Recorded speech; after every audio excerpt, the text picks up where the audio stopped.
Thank you, Kurt. Thank you all. It's a delight to be here. Can you hear me okay? Yes? Good, good. I look at all your books, so I decided to have a fireside chat myself with you. And I just wanted to begin with a kind of benediction. This is something that Mother Teresa wrote to a monk I know. She wrote it in 1973 when he was struggling with his vocation, the meaning of it, how to continue on in it. And he wrote to her. She wrote back, "There is nothing special for you to do, but to allow Jesus to live his life in you. Let him do it. Try to pray the work. Don't do it only. Pray the work. Do it for Jesus. Do it with Jesus. Do it to Jesus." So I find those words helpful as we are asking ourselves, what's God got to do with it in the DMin program, but also in our world right now. And it was a privilege this morning to hear some of you in conversation and to hear Scott's biblical reflection, to get the impression of the challenges you're facing at your institutions and the students are facing as we enter into this elongating time of pandemic and its associated crises. And I'm seeing those heartaches as well myself in my context. I also very much enjoyed Ron's teaching this morning. It was so substantial and nourishing, a blessing to me.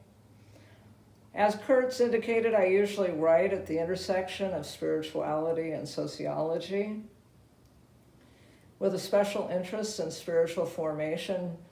I was interested in that long before I knew it was called that, when I was mostly working on a PhD in social psychology at Berkeley.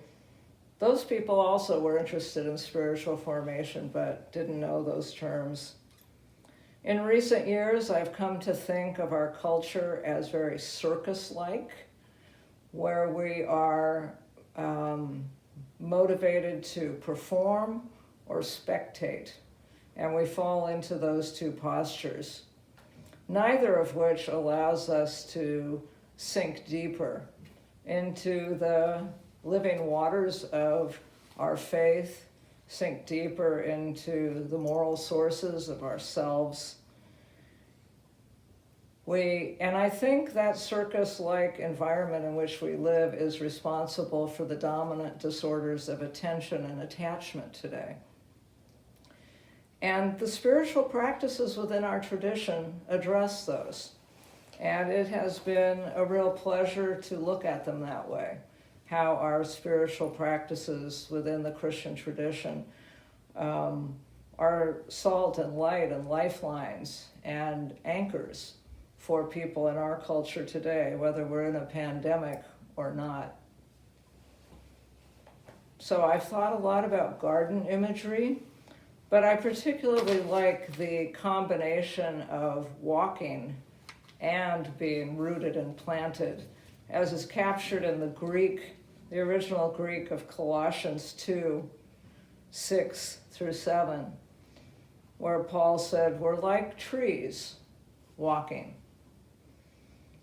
So I'm happy to reflect with you today on how the DMin can help our students walk rooted, and how they in turn can help their churches and their culture in general do the same. I think in some ways the DMin is a kind of pilgrimage, and I will work with that imagery.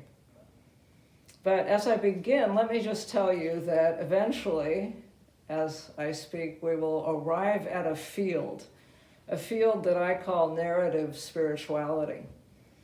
And to get there, we'll spend some time on the road to Emmaus, specifically seeking Jesus' wisdom and exemplary practice in caring for others. We'll pay attention to maps offered by pilgrimage scholars and by scholars of narratology. And it will be a little bit of a ramble, not with that clear outline that Ron blessed us with. But before we set out, I really want to acknowledge where we are. And so this is my ambling preamble on the pandemic, because the pandemic began after I saw that we were going to gather and reflect on what's God got to do with it. So that has been kind of a backdrop question to me as I have paid attention to all that's going on. Such an important what question. And from what questions flow how questions. And I think we as scholar practitioners and our students as scholar practitioners spend a lot of time with how questions.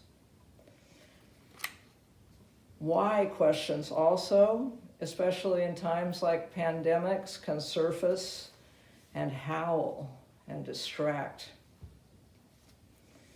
In pondering our time and wondering how we can be representatives of what God has to do with it, I've looked at newspaper reports from 1918 to 1920 about what churches did during that great influenza that ended up killing something like 675,000 Americans and about 50 million people worldwide, more than World War I or World War II.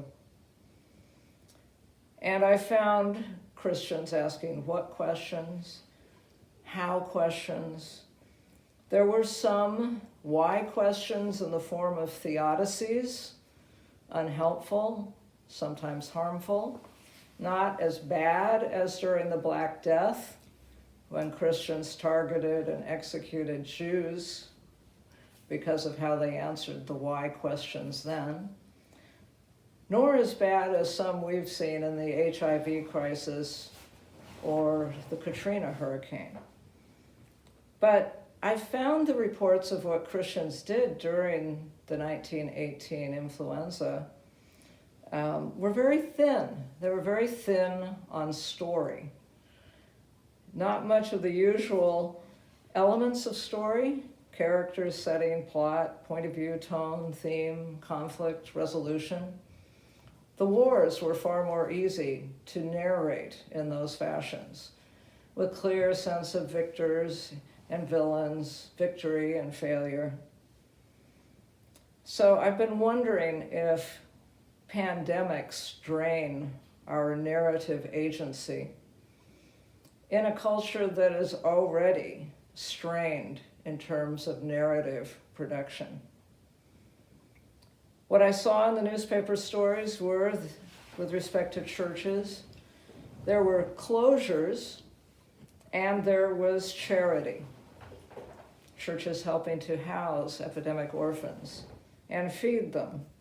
One report I liked said that the people of the church made applesauce, lamb stew, and Johnny cake for the influenza orphans. I saw pastoral care and worship. Some pastors engaged in extra pastoral care. Some had creative outdoor worship services. Families found ways to worship. And all this was done without the benefit of the connectivity we have today.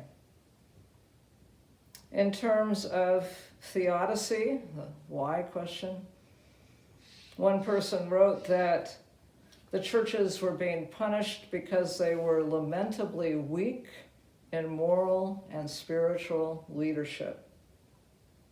But what most struck me was the longing for prayer.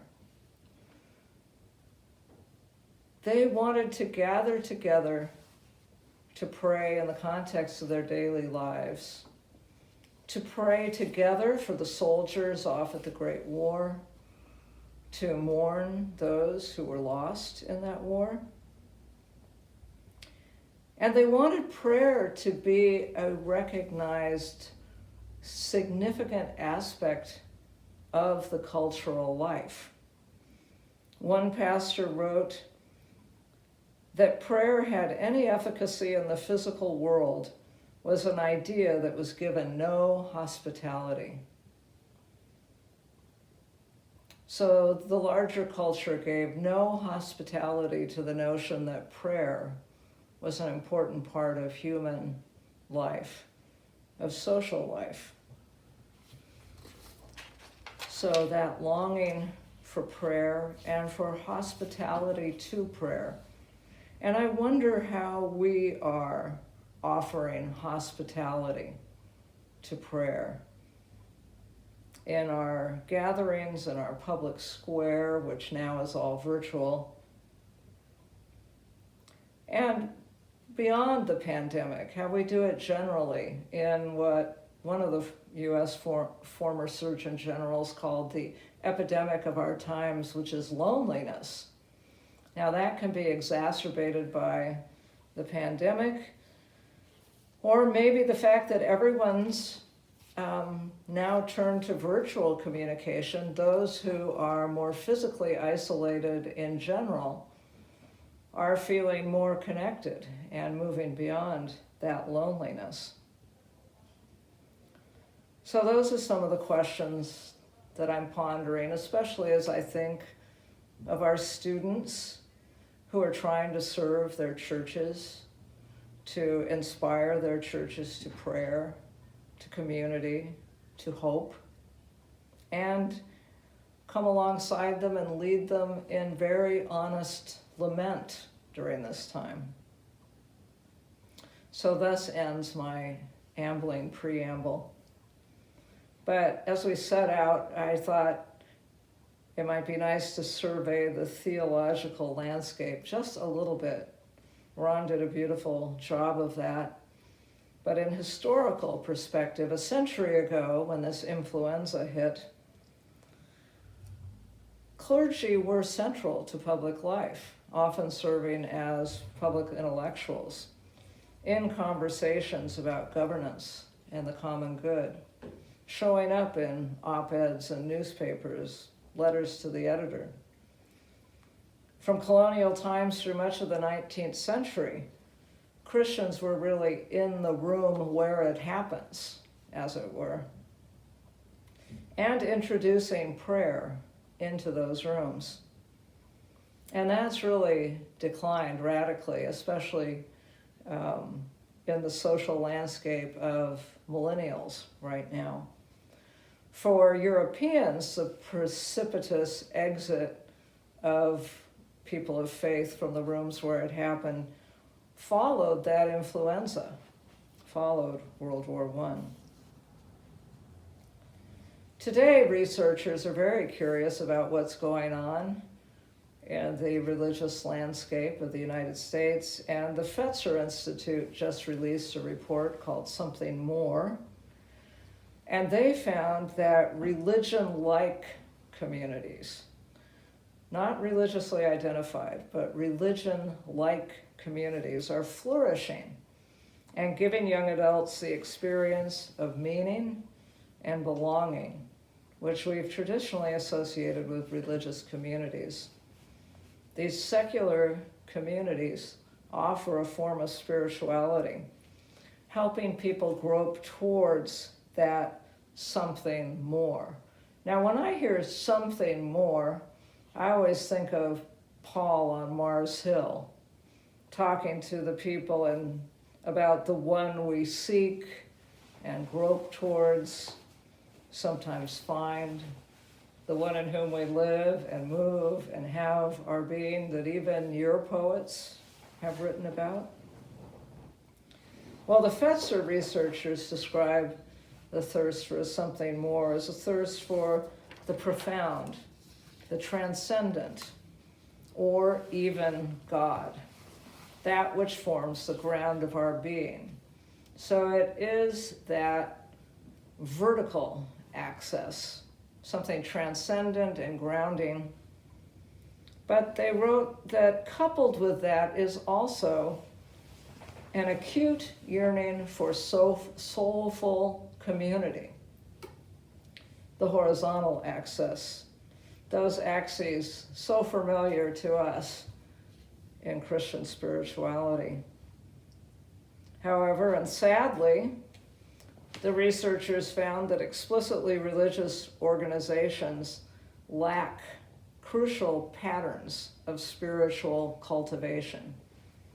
They identified these patterns as upholding accountability, guiding purpose finding, and unleashing creativity. And the creativity is of a generative sort. How does this something more be internalized, shape the person, and then flow out in the world to help the world? Young adults are flocking to these religion-like communities, even as thousands of churches every year are closing in the U.S. So I see this as part of the cultural landscape, significant to us in theological work. Writing about this landscape and the place of the DMin degree in it, Daniel Elsher wrote about the sometimes hostile world of congregations and the culturally deprivileged world that religion will increasingly experience in North America. He wrote that what we need is a religious identity model of ministry, which requires a DMin that is formational, focused at a very advanced level on issues of human wholeness, spiritual and moral maturity, and authenticity in ministry. This resonates strongly with my sense of our time, my experience of this degree.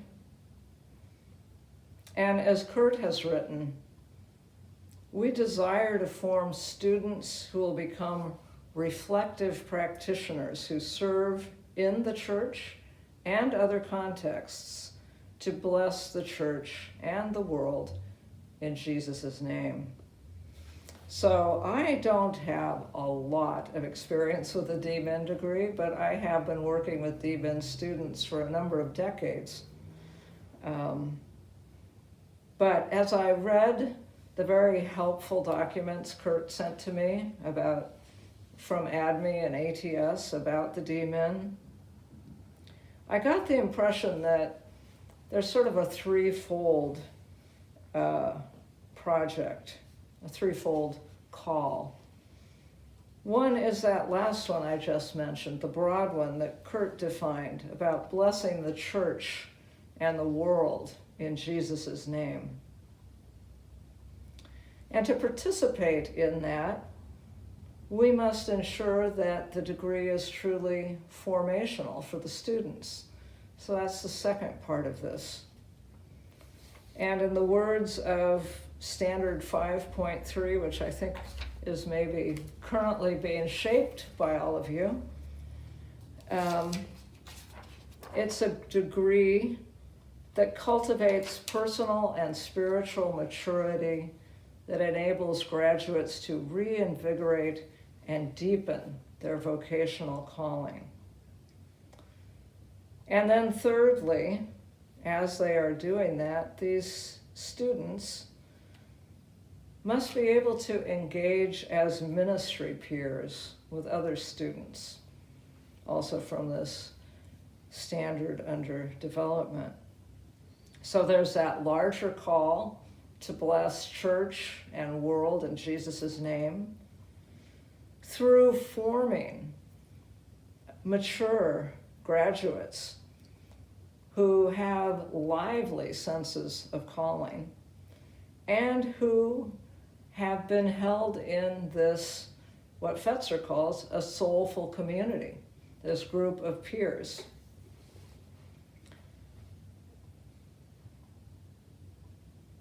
So when I think about it in terms that I generally think in, I think about cultivating prayer, empowering narrative agency, forming that communitas, that soulful community, and then that generative social consciousness that flows out into the world. And I feel privileged and commissioned to honor these objectives with you, even in the modest way in which I'm involved with this degree. I see the students who embark on the DMin as becoming pilgrims, because all those features are part of pilgrimage. There is the setting out, the separating from the home community, becoming part of this communitas of peers, opening to God for transformation, and then eventually returning to the home community, blessing them, those people, with the transformation. So let me illustrate this with a story from last summer. Last summer, before the pandemic, before the fires swept through Northern California, I taught a DMin course for Fuller Theological Seminary with the title Cultivating Spiritual Thriving.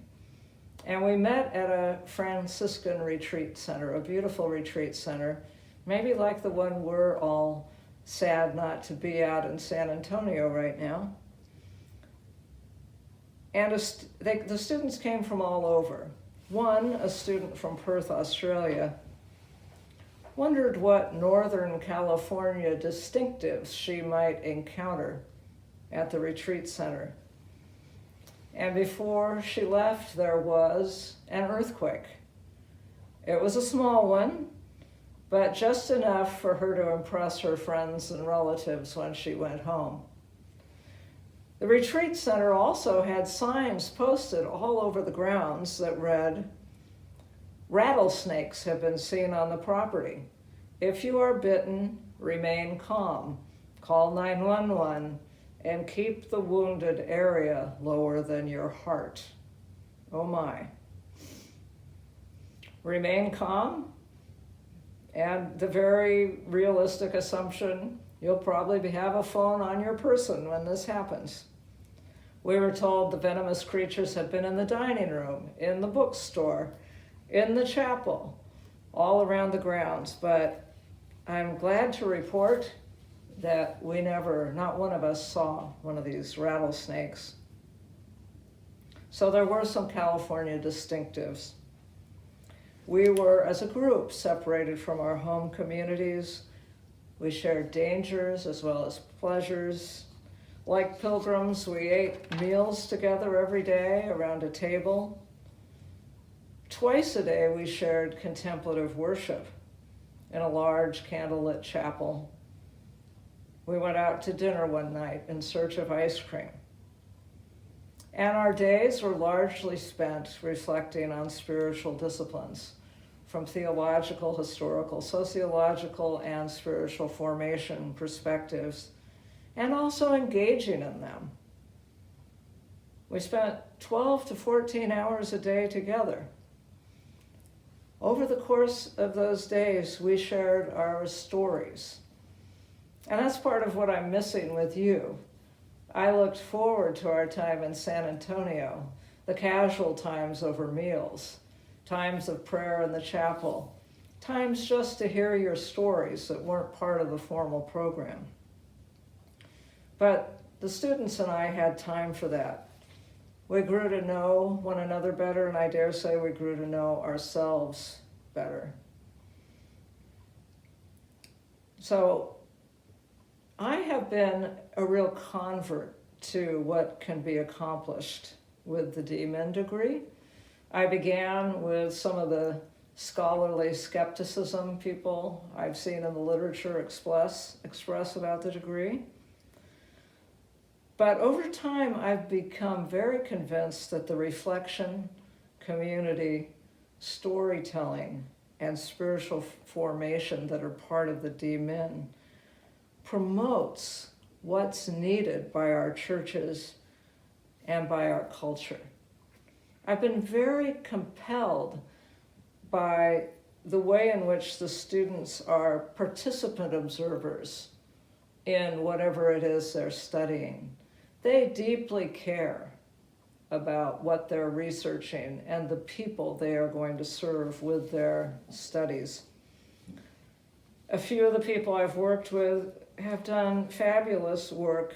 One, a pastor who's a divorced mother, developed a small group ministry for divorced mothers in the churches of her city at a time when they were somewhat marginalized. A hospital chaplain about 10 years ago created a curriculum for the spiritual care of all caregivers in his hospital. And I really hope right now during this crisis that that program is in place. A pastor who's also a spiritual director created a short course in contemplative listening for pastors in his town. And contemplative listening is something I think all pastors ought to have some training in. A Pentecostal pastor who's discovered a more contemplative way of praying wants to bring a pared down version of the spiritual exercises to her congregation so they can learn how to listen for God, not just speak to God. A pastor in recovery from addiction has formed a residential community of people also recovering from addiction, and they all live together.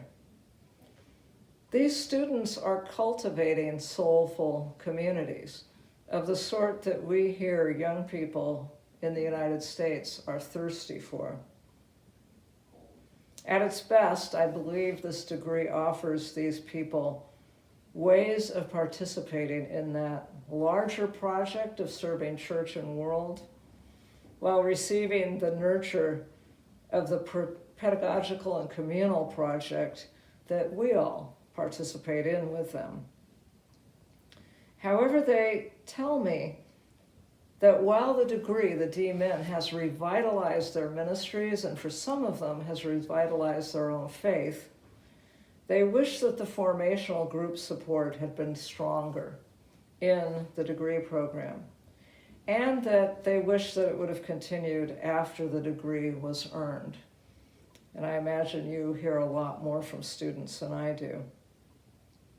But hearing that has shaped my teaching in the DMin classes I teach, and also in the MDiv and PhD classes I teach. I more and more draw on my experience as a spiritual director, hoping to give the students more opportunities to engage in spiritual disciplines when they're together, more opportunities to pray. In semester-length classes, I often have students who, they're all pastors, tell me that the only time of the week they really pray is when they're in the class, which I find very sad. But I'm glad that it's there. Here's how one of my DMin students recently expressed the desire for formation, personal formation, as well as becoming a formational pastor. Engagement with the heart for personal spiritual transformation and the pursuit of integration between real life and spirituality were lacking in my life. When I began to feel the longing for something more, there's that phrase, something more, it was accompanied by the intuitive sense that knowledge would only ever satisfy longing for God to a degree. I knew about God, but desired to truly know him. In truth, I did not personally know Jesus. Therefore, how could I introduce him to someone else?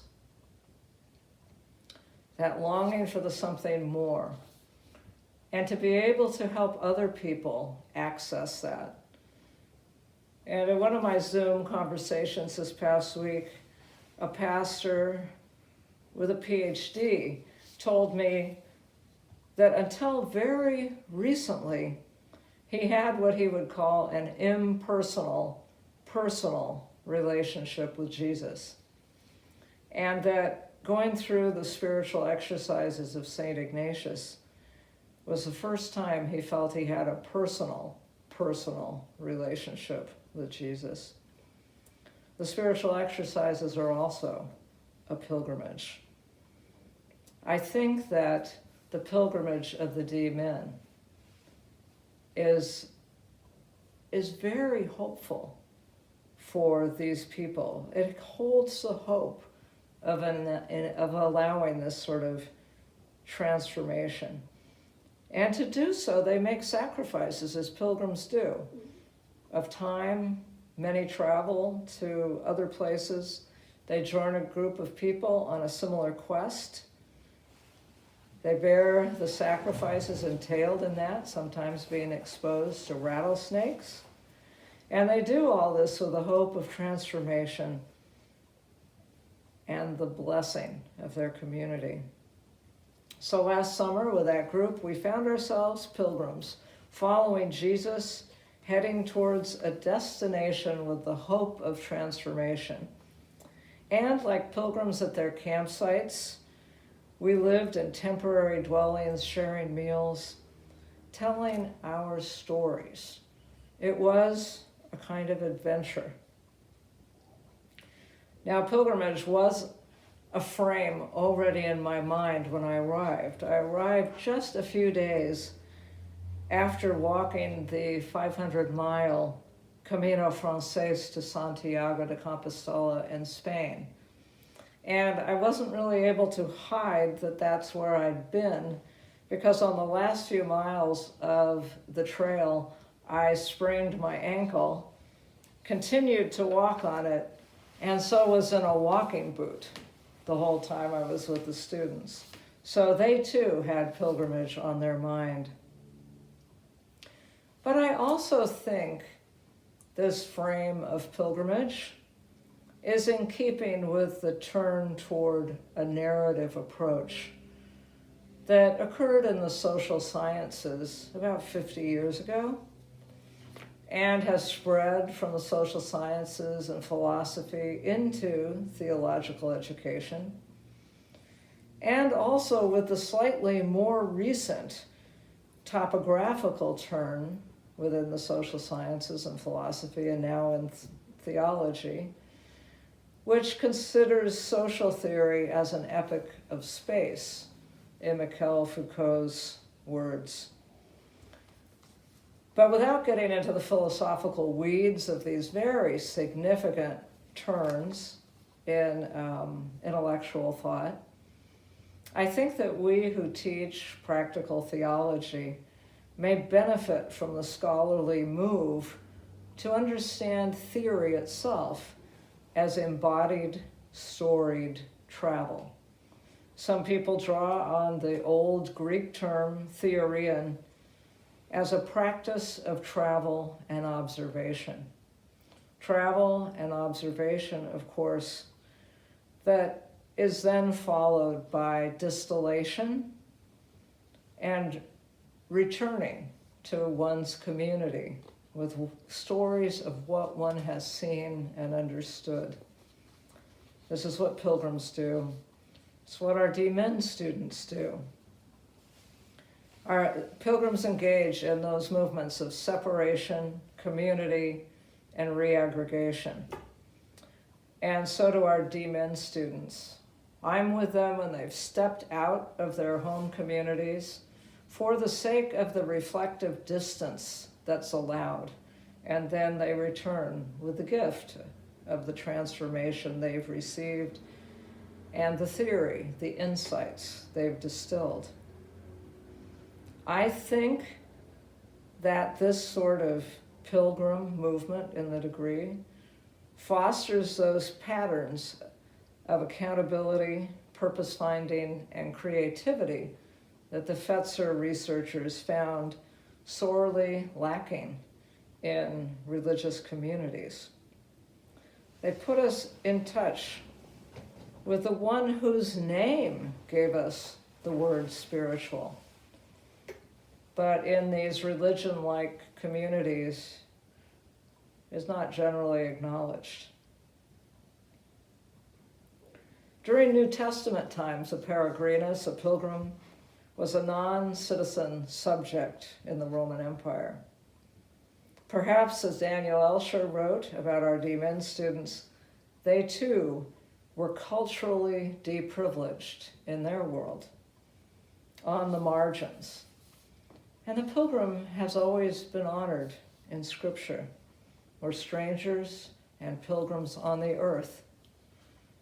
And being resident aliens, being in that cross-cultural position, is not a problem. It's where we are. And thinking about the young people who are so longing for something more, something that maybe they threw out when they threw out some of the bathwater of organized religion.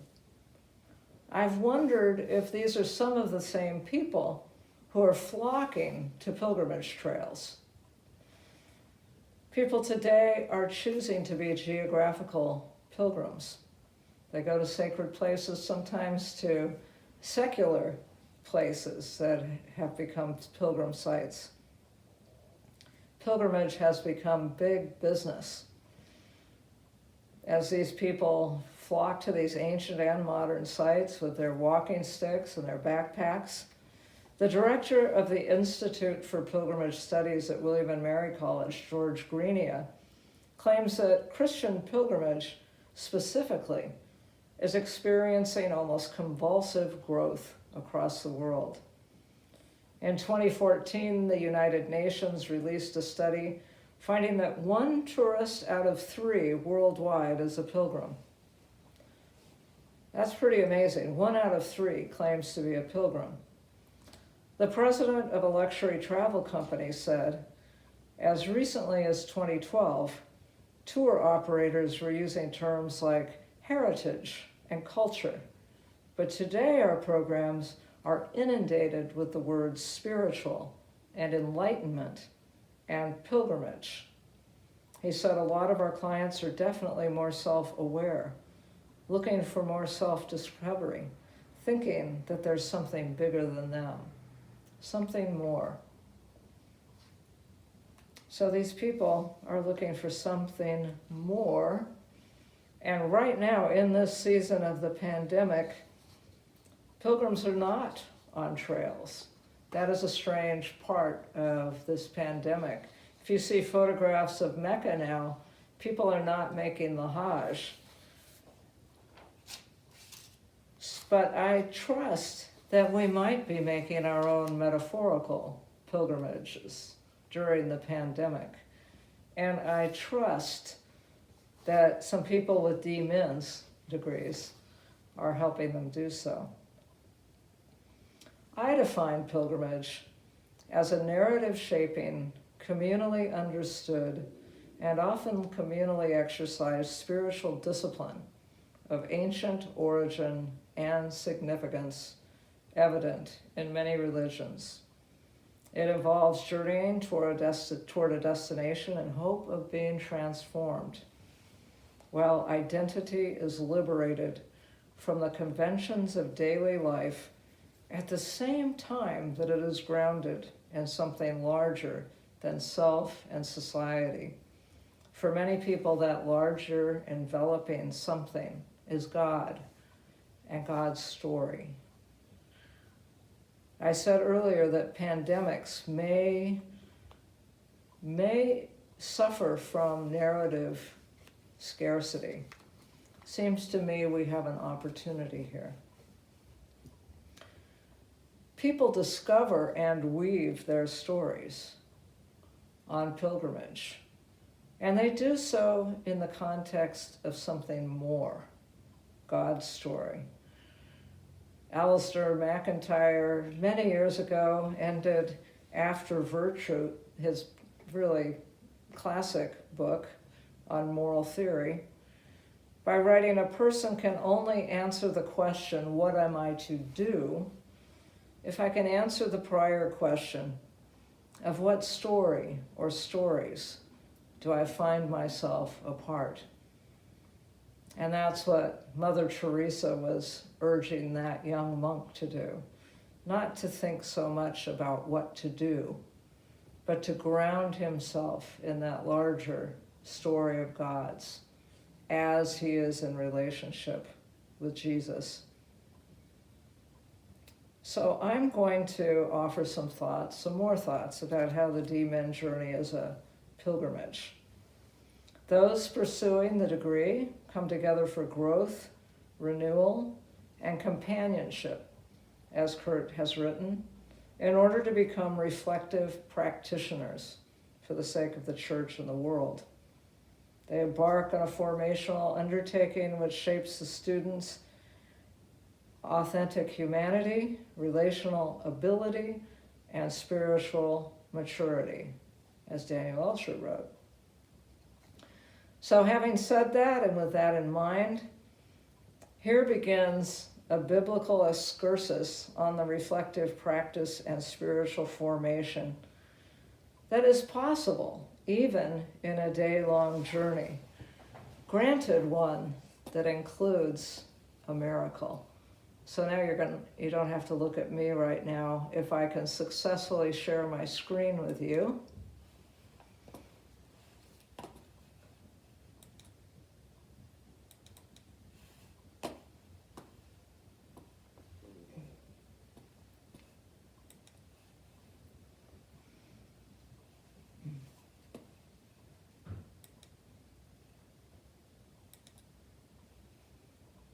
Okay, so you should be looking at Jesus and his companions on the Emmaus Road. Companions, many biblical scholars, ancient and contemporary, think were a couple. So on the Emmaus Road, the disciples had an opportunity for reflection. Jesus, in a very non-threatening way, came up beside them and asked them about themselves. What are you talking about as you walk along? What things? And when he addressed them, they stopped and looked downcast. This is Jesus, God incarnate, who's just been tortured and executed and has died and resurrected. And he comes upon these people, not the main 12 disciples, and he takes an interest in them. He doesn't come up to them and go, ta-dam, guess what's been going on with me? He invites them to notice their own story.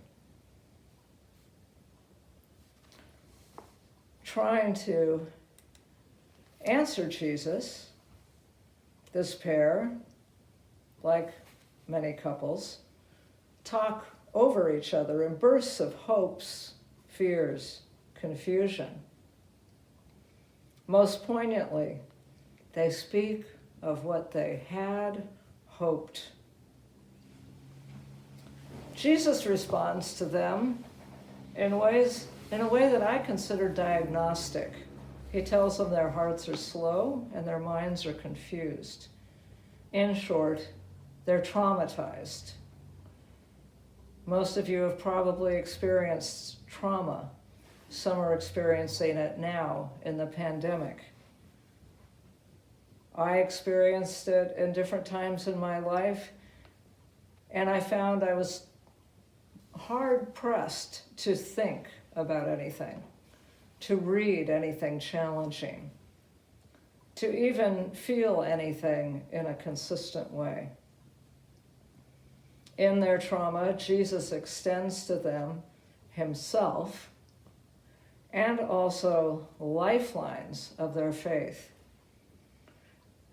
Lifelines that have anchored their people for centuries in practice, community, and history. While still oblivious to his identity, they eventually arrive at their destination. And he acts as though he will leave them and continue on his journey. What is the reason for that feint, that acting as though he will leave them? I believe it helps them reintegrate even more deeply. Initially, they stopped and looked sad. The presence of the Holy One enabled them to move deeper into their traumatized hearts. Now they move deeper yet and experience their desire to be with him, though they don't yet recognize him. They extend hospitality to him, this one who's helped them reintegrate, even in their grief. And then he breaks bread, serves them at their table, and miracle, they recognize him and he vanishes. God is with them, even though vanished from their sight. Though they are only 2 or 3, they are soulful community. They still suffer grief. They remain bereft of Jesus' embodied company. But they have been healed of their trauma.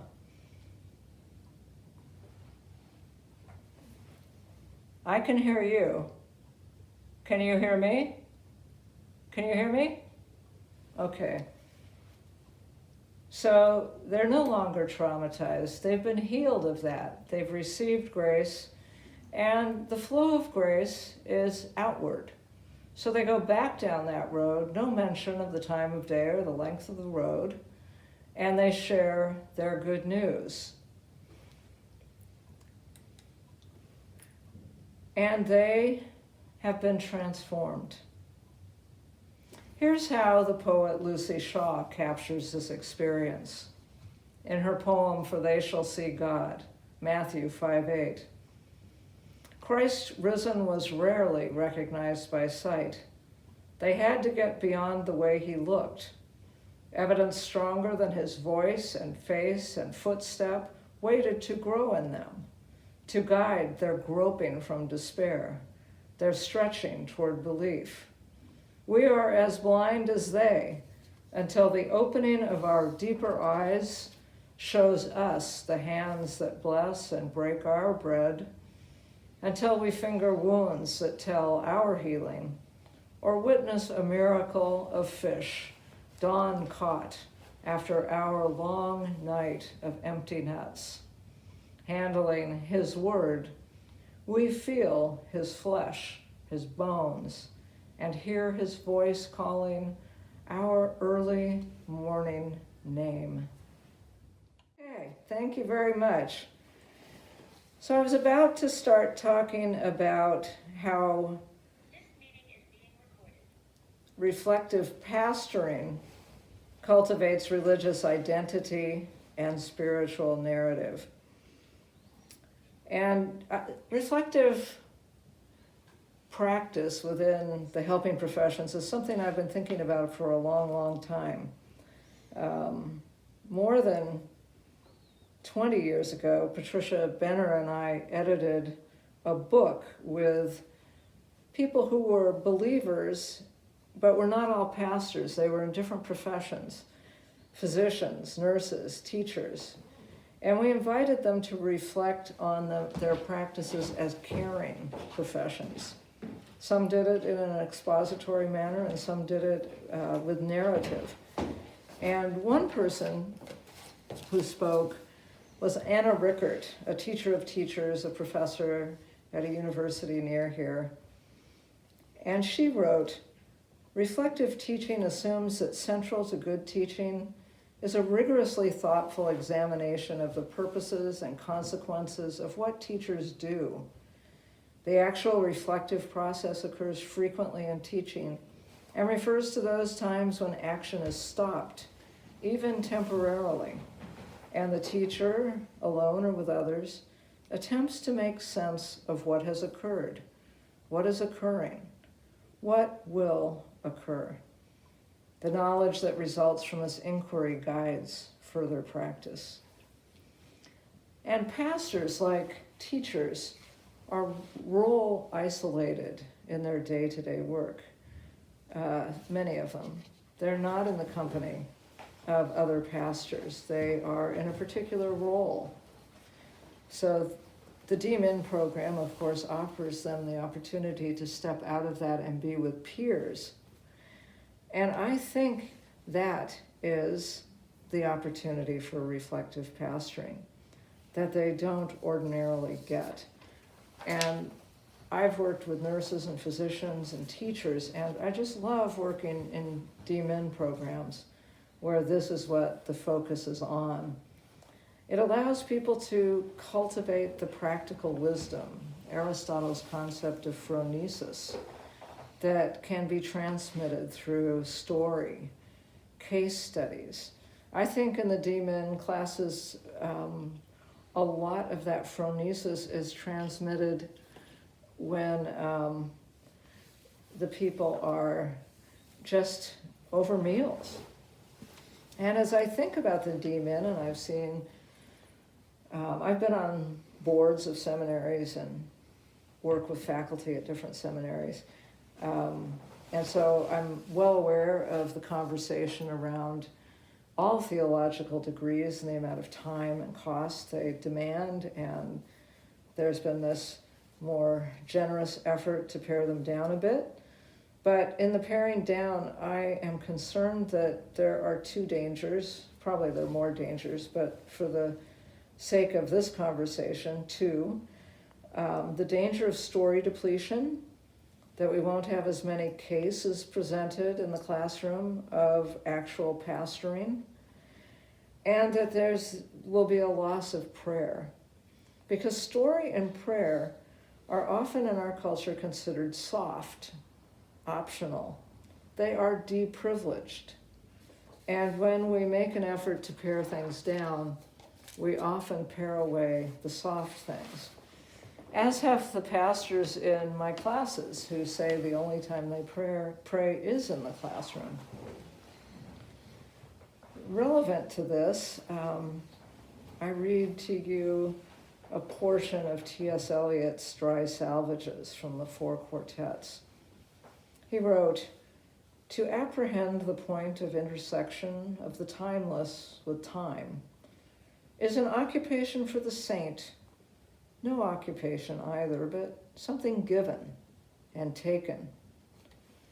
These are only hints and guesses, hints followed by guesses, and the rest is prayer, observance, discipline, thought, and action.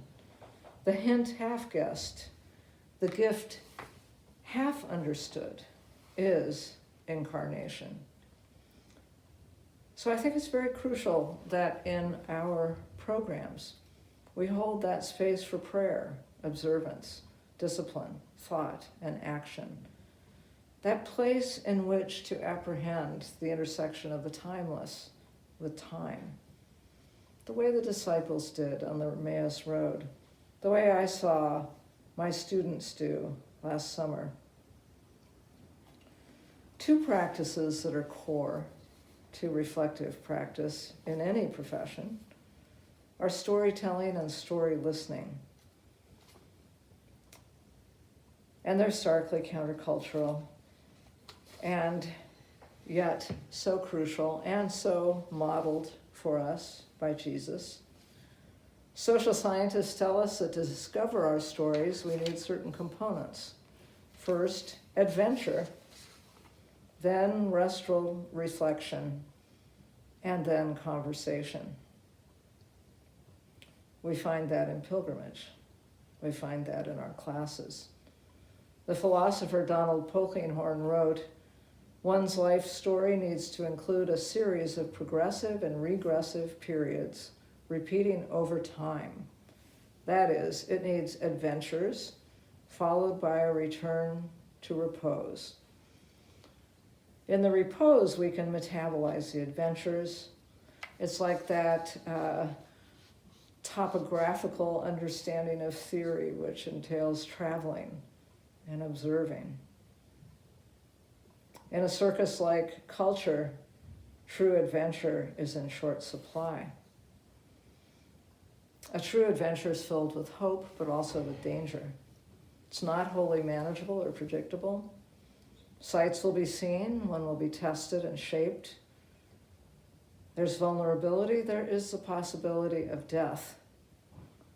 It needn't be a geographical adventure or a physically challenging one. Pursuing a new relationship can be an adventure, and we trust pursuing a DMin is as well. If we are good stewards of the opportunity of the pandemic, there will be stories to tell. There will be a sense of adventure, even in this lamentable situation.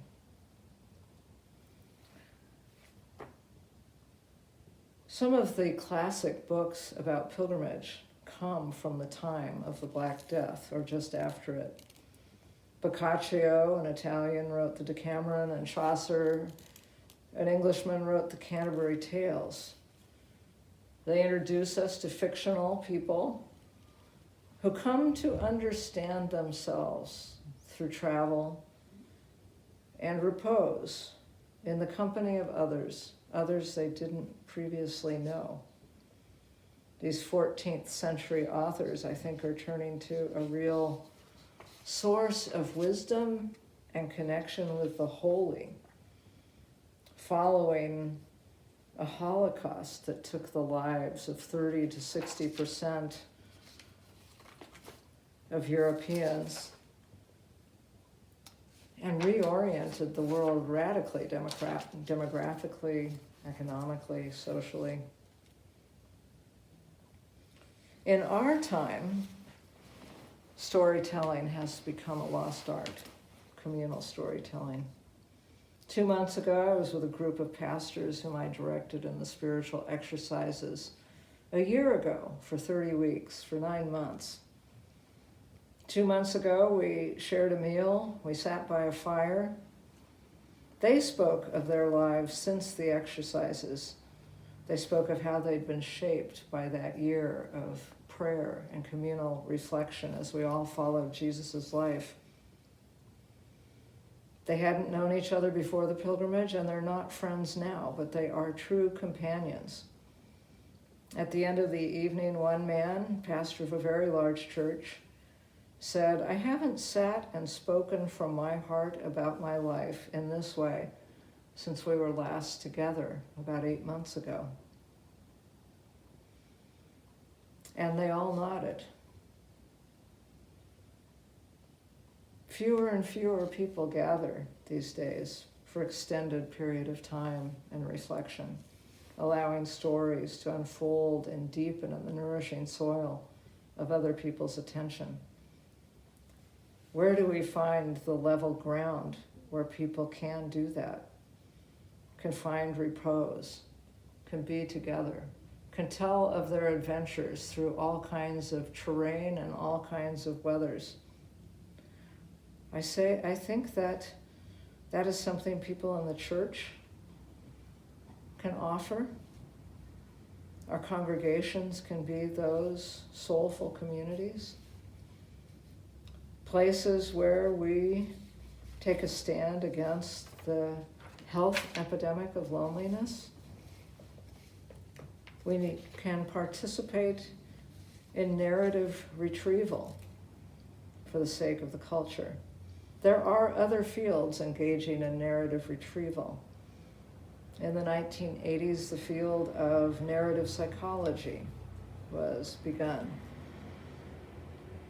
Springing from that, the field of narrative therapy was developed, inviting clients to author new and hopeful narratives of their lives, questioning cultural, structural, and familial narratives that have hobbled and harmed them. More recently, there has grown up a field of narrative care.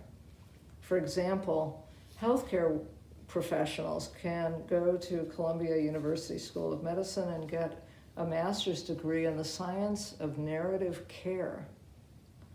They do help people generate hopeful narratives, healing narratives, but they also take a hard look at the ways in which so many patients live in unjust narratives and circumstances, and they work against that. So there's a therapeutic edge and a social justice edge.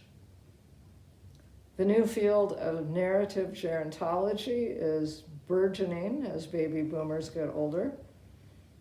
Elderly people are being helped to tell their stories. Elderly people who so often feel they have come to the end of their narrative, the end of the adventures of their lives. One of the narrative gerontologists says that at all ages of life, there's a need for narrative reflection, which affords us an affectionate detachment from our life, intensifying our interior complexity and thickening our sense of self. I think that's what truly prayerful communities do. That's what Jesus did with the couple on the Emmaus Road. This is what I call narrative spirituality, enabling people to reflect on their lives in light of what they hold to be most important. And we and our students who are pastors and being pastoral in various places can help develop what gerontologist Gary Kenyon calls a wisdom environment. He defines a wisdom environment as any context or occasion, reminiscence, life review, or simply soulful conversation where deep storytelling is elicited by deep story listening, where narrative reflection is invited, where wisdom is evoked. I do appreciate the positive psychologists because they are rediscovering so much of what we already know. What we need to discover are the ways and the language for enabling people to find their narrative spirituality within the realm of the Holy Spirit. So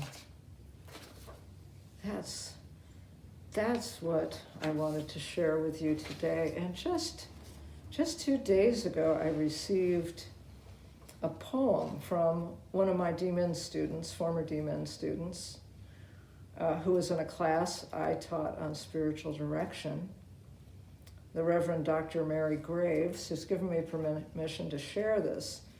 And I bring it because it weaves together the notion of pandemic with pilgrimage. She titles it Pandemic Camino.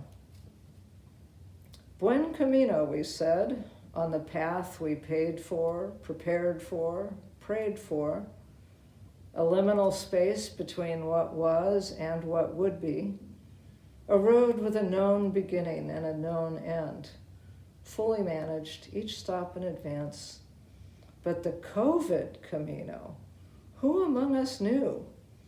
Thrown upon it with no warning, canceling normal, stripping us bare, finding our bearings in liminal and leaving us there. No roadmap, no Finisterre. Just to notice what you notice. Let the absence be your friend. Let the rhythms of nature call you out of your houses. Force your slowness and new wonder. See your neighbors, know their names. Learn to love your digital hangouts. Fear no more your future there. Revolution, renovation, free your daily overcrowding. Here's your moment before the settling begins. Name your big rocks and build around them. Buen camino, yet again. So I close with that poem, and am eager to hear what you have to say, though. Work. Give it a try. I don't think I still have a video, though I will try that again too.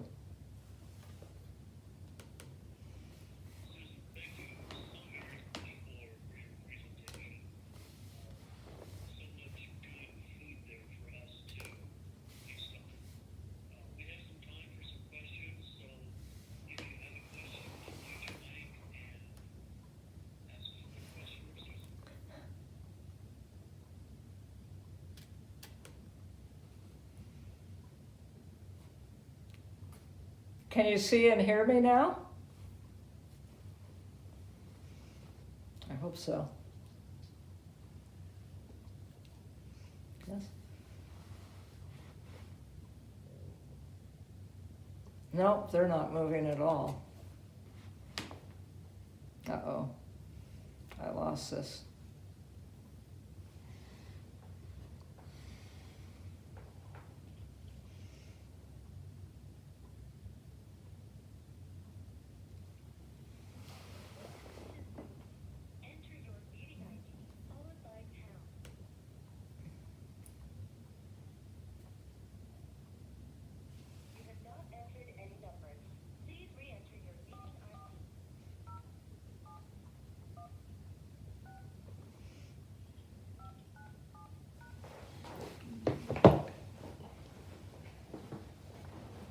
You and Terry can have both going.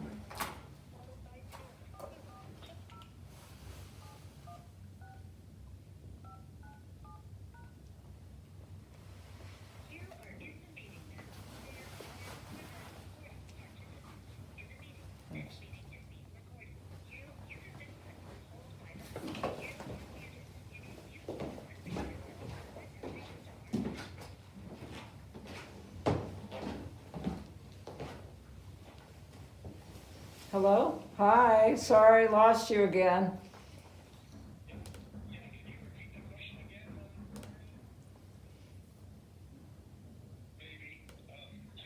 Sorry, so sorry about that. My question, Susan, was can you give us hints on helping DMin students, especially I'm thinking those that are very career or organizationally oriented, how to get them to think about and tell their own stories beyond simply professional or academic goals? Well, I almost always with my theological students have them start keeping journals. They are helpful for their processing of what they're learning, but they're also a way for them to weave their lives and their experience of God into the journals. I also teach students regardless of what the class is, but I do teach mostly ethics, spirituality, sort of sociology, that kind of thing. I teach them basic listening skills, contemplative listening, and then they engage in that in pairs or in the group. A large part of that is just learning to follow the other person's story, rather than bouncing back immediately with a comment or reflection, a teaching. So I think people have to be taught how to listen and also, as you say, how to tell their stories.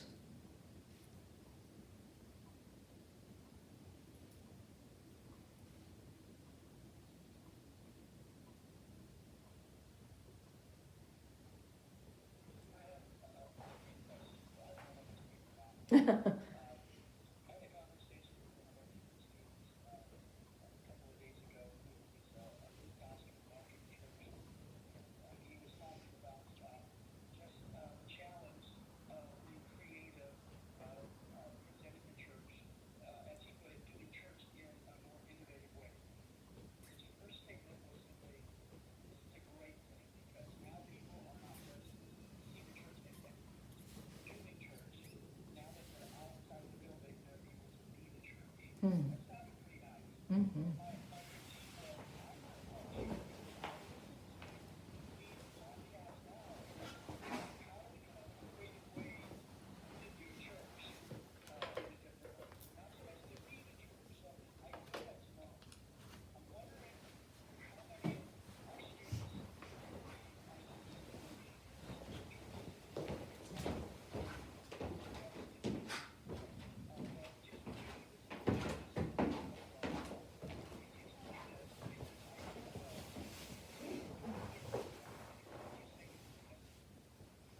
Well, scholars of pilgrimage say that it's a journey undertaken with the hope of transformation. And people like Victor and Edith Turner, who wrote about it a long time ago, say that there's transformation, but then there's reaggregation. You bring it back to your community. So, yeah, I think that's a very good question. And I do think it's an opportunity right now. People are thinking, what are the essentials of being church together or doing church? And I have quite a few directees who are pastors of small churches as well as pastors of large churches. And the smaller ones,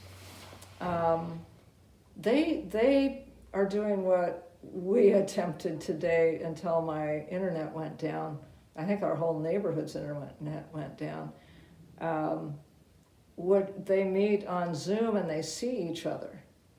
So they really are holding an actual worship service together, as well as going out and being church in their neighborhoods.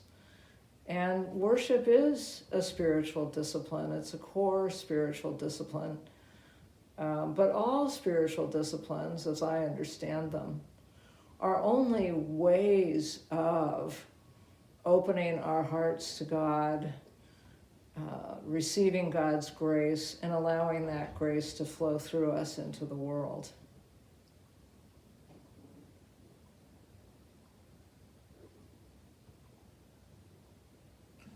Try to repeat it. Repeat the question a little bit so I can get it. Advice or ideas? How can we ourselves learn the skill, but also our students, to be better at listening to the stories of others that the Lord maybe has called us to serve? Yeah, great question. I've been immersed in teaching people listening for a long time, and I really am glad I go back to teaching introductory courses for spiritual directors, because my own listening degrades over time. Listening, I think Jesus, really modeled it on the Emmaus Road. It entails coming alongside people, being with them until they feel comfortable enough that they regard you, and then taking an interest in them, noticing their stopping, asking them what's going on in them, and following the story. So it's time intensive. Listening is. It's a lot of it is mirroring back to the speaker what you've heard, because we can sometimes just talk like those people on the Emmaus Road in a way that we don't even hear ourselves. But Jesus could have, out of that long speech, just picked out those poignant words, "You had hoped," which I would have done if it was spiritual direction rather than the resurrection of the Messiah. I would have said, "You had hoped, but," and that would take the person deeper in to the full mix of experience and feeling.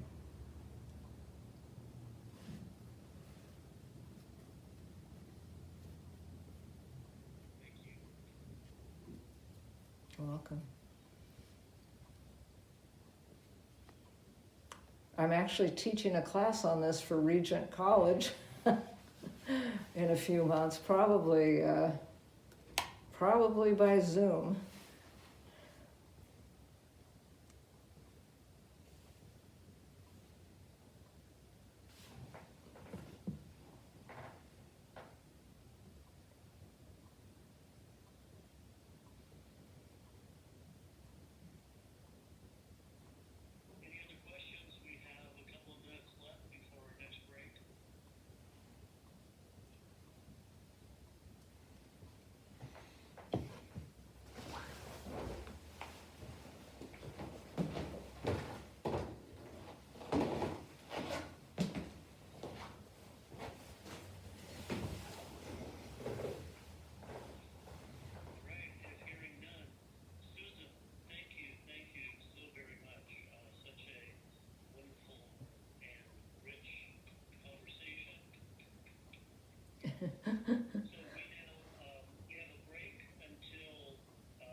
Thank you.